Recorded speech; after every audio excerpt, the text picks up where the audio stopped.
China para nosotros es un socio estratégico.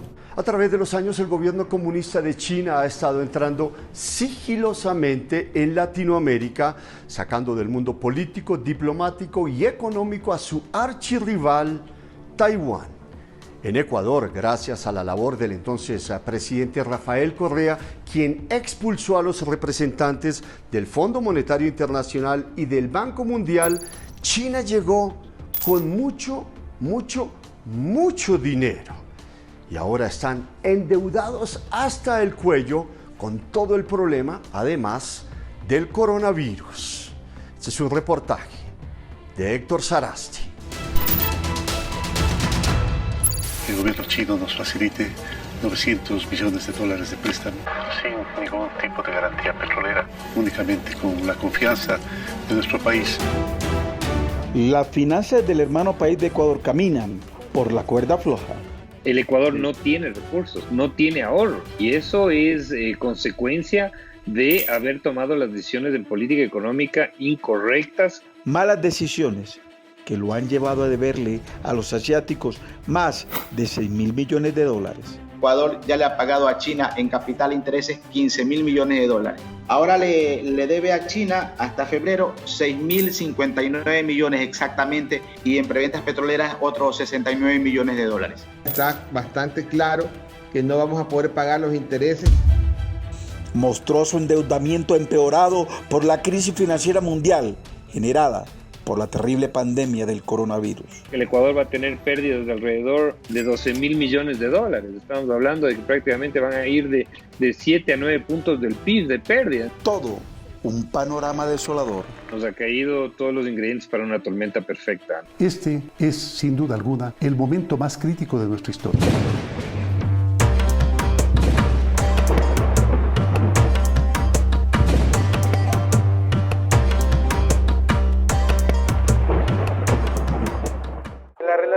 Ecuador-China es un ejemplo para toda América Latina. Encontré un país irresponsablemente endeudado.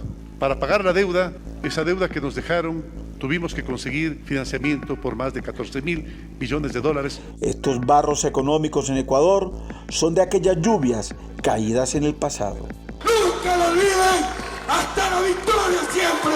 Cuando llega Correa, la deuda externa de Ecuador era de $13.800 millones aproximadamente. Cuando se va, la deuda queda en 35.478 millones, la deuda externa. China para nosotros es un socio estratégico. La búsqueda de un salvavidas financiero fue y ha sido una prioridad, y China ha estado lista para la foto. Ecuador recurre a China por un factor principal. Ecuador no tenía acceso a financiamiento externo de organismos multilaterales como el Banco Mundial, como el Fondo Monetario Internacional, como préstamos de gobiernos, y tampoco tenía acceso a los mercados financieros, es decir, no podía emitir bonos porque como había caído en default, entonces Ecuador no podía ingresar al mercado de capitales a emitir bonos para obtener liquidez. Desde hace 40 años, China mantiene relaciones con Ecuador. Sin embargo, solo desde la administración del expresidente Correa, el país asiático empezó a ser el protagonista de la película económica de la vecina nación. China de un momento a otro se convirtió en el primero o segundo más importante socio comercial para la región latinoamericana, ¿no? Y esto con un poco del alejamiento de Estados Unidos y las entidades multilaterales, donde entró China a proveer créditos. Correa se reunió con el representante del Exim Bank, entidad financiera china, que otorgará más de $5.000 millones para el financiamiento de diversos proyectos en Ecuador.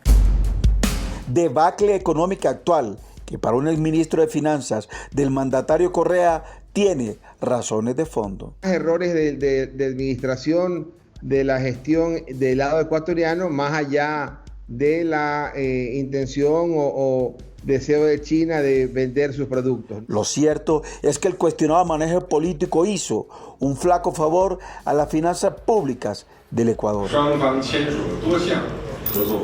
Tengo la certeza de que esos importantes acuerdos se convertirán en la nueva fuerza propulsora para el desarrollo de los lazos chino-ecuatorianos. Los políticos no calculan, ¿no? Por buscar ellos a implantar su plan o sus estrategias políticas, generan un daño en la comunidad internacional que cuesta años. Un ejemplo fueron las inusuales decisiones gubernamentales desde el pasado gobierno central. La traición, lo peor de la miseria humana. En el gobierno de Correa, inclusive el representante del Fondo Monetario Internacional y el Banco Mundial fueron expulsados del Ecuador.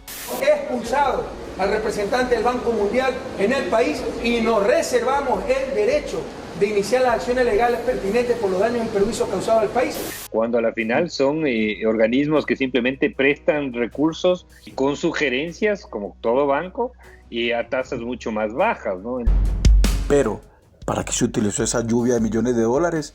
Básicamente es para gasto público, ¿no? Pago de sueldos, inversión en alguna obra.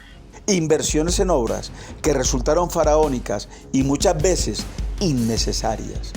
Ecuador sabía en lo que estaba embarcándose, sabía que estaba buscando financiamiento y que el financiamiento venía siempre vinculado y asociado con la construcción de proyectos con empresas chinas. Los recursos tuvieron un muy singular manejo. China le prestaba y obtenía un interés muy alto por ese dinero que nos prestaba. A la vez nos obligaba a comprarle sus productos, a contratarle sin necesidad de llamar a un concurso público. Se entregaba a dedo a las empresas chinas las obras más importantes como las hidroeléctricas, los puentes. Es decir, lo que hacía China era un negocio redondo.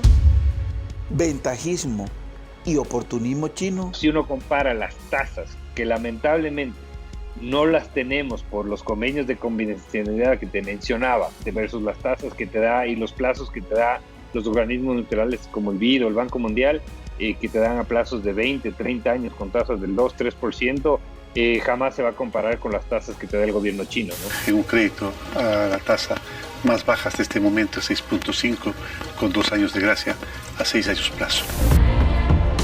¿Qué puede hacer un país con el agua al cuello? ¿Qué puede pasar? Yo creo que hay que hacer una renegociación de los plazos, de los intereses, de los montos de deuda, no solo con China, sino con todos los acreedores. Una reestructuración y algún diferimiento en pago de intereses, algún tipo de recorte en el capital. Creo que ahí pueden ingresar muchos temas políticos, ¿no? Tú sabes que hay que hacer un análisis real. Dios mediante saldremos, ¿no? Pero va a ser un ajuste dramático, entonces es muy difícil.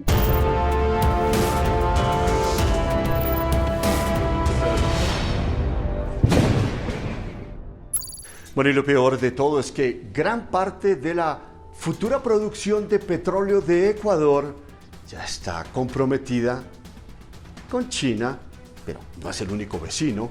Venezuela tiene aún más deudas con China y con Rusia. Bueno, si le gustó este reportaje, suscríbase a nuestro canal de YouTube dando clic a este botón, porque en Testigo Directo las historias son diferentes.